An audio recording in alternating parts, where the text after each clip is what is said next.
Assalamualaikum warahmatullahi wabarakatuh.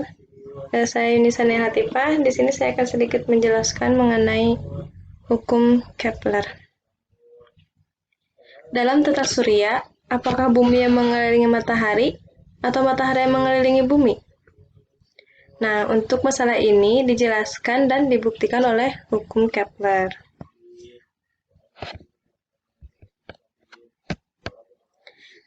Dalam pertemuan kali ini saya akan menjelaskan mengenai sejarah, kemudian hukum Kepler 1 sampai 3, dan juga ada video beserta latihan soal. Sebelum memasuki materi, saya akan bacakan dulu kompetensi inti dan kompetensi dasarnya. Nah, kompetensi inti 1 yaitu menghayati dan mengamalkan ajaran agama yang dianutnya.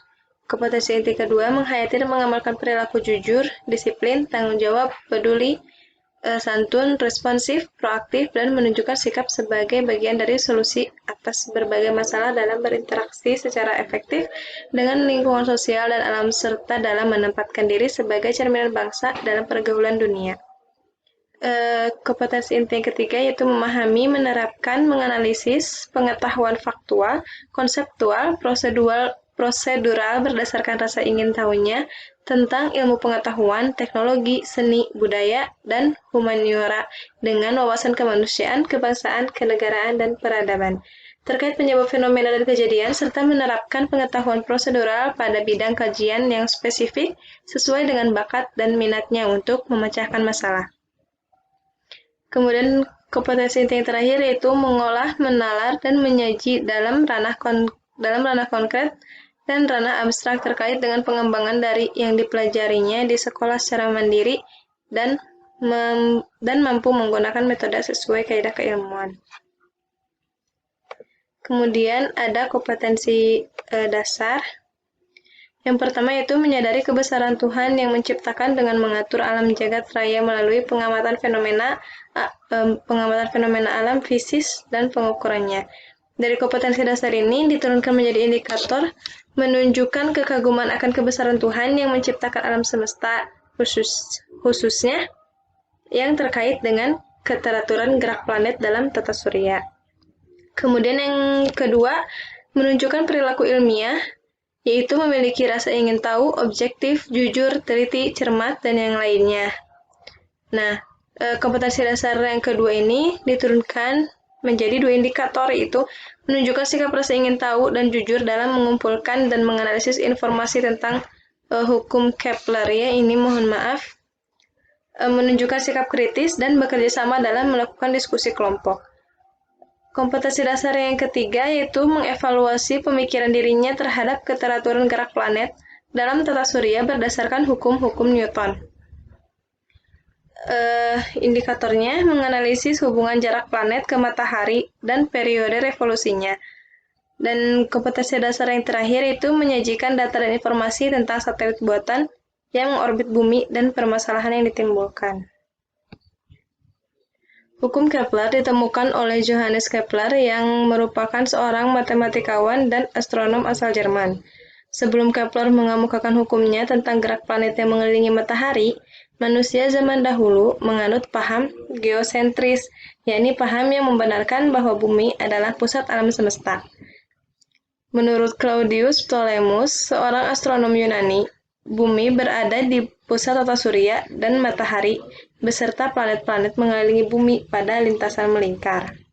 Kemudian pada tahun 1543, astronom asal Polandia bernama Nicolaus Copernicus mengemukakan model heliocentris, yakni bumi beserta planet-planet lainnya yang mengelilingi matahari pada lintasan melingkar. Namun, kedua model tersebut masih memiliki kekurangan, yaitu tidak ada keselarasan antara lintasan dan orbit planet. Kemudian pada tahun 1609, Kepler menemukan bentuk orbit yang lebih cocok, yaitu berbentuk elips, bukan lingkaran, dan menjelaskannya dalam 3 hukum Kepler. Sekarang kita masuk ke hukum Kepler 1. Nah, dari gambar ini dapat kita lihat ya, ini merupakan model dari hukum Kepler 1. Nah, pada gambar ini diperlihatkan bentuk elips dari lintasan orbit planet yang mengelilingi matahari, di mana matahari berada di salah satu titik di antara F1 dan F2. Sedangkan planet berada pada jarak R1 yang ini dan R2. Jika posisi planet berubah, maka jarak R1 dan R2 otomatis akan ikut berubah.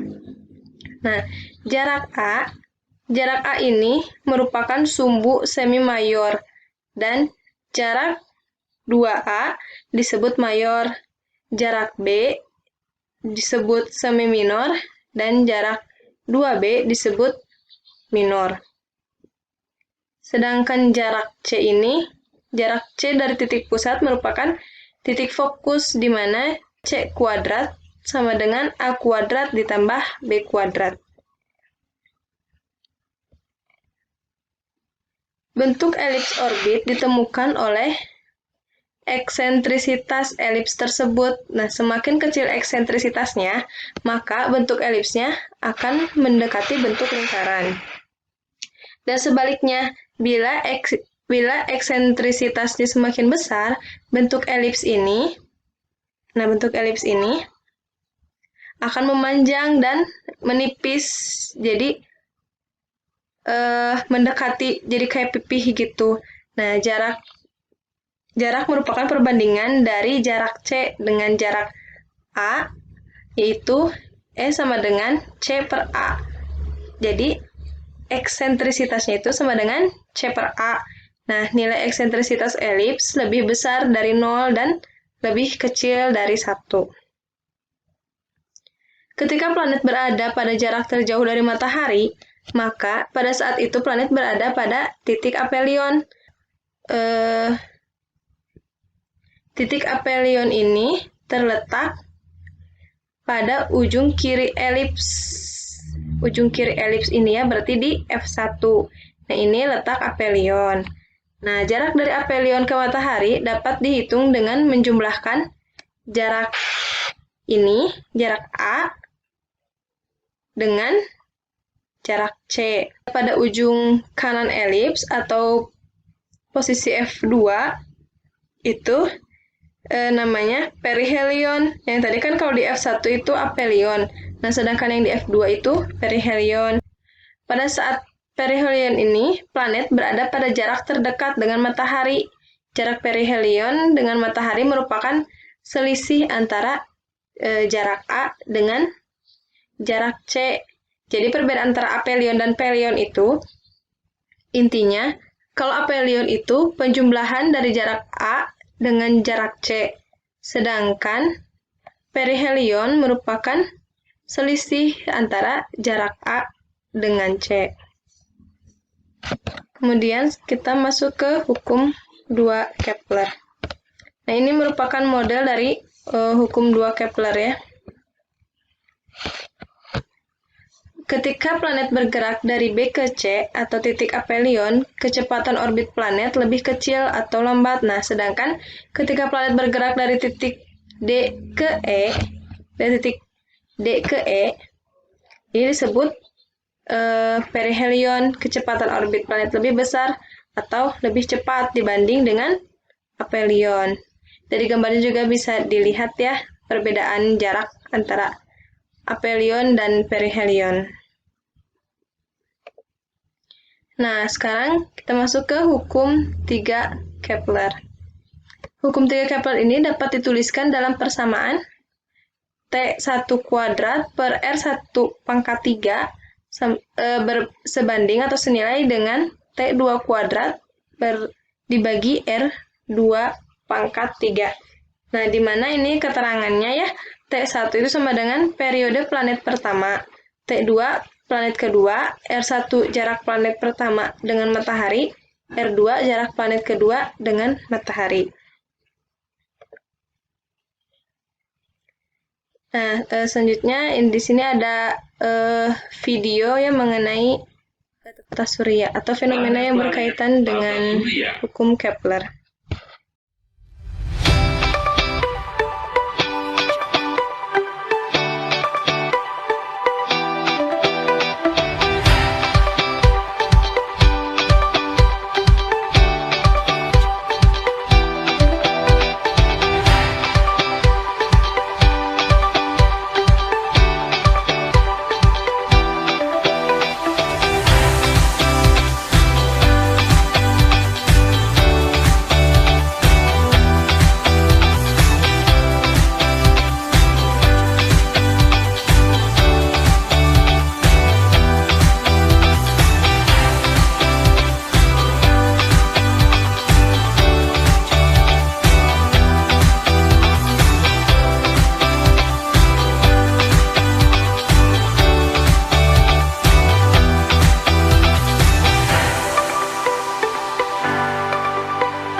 itu merupakan salah satu contoh penerapan dari hukum Kepler ya.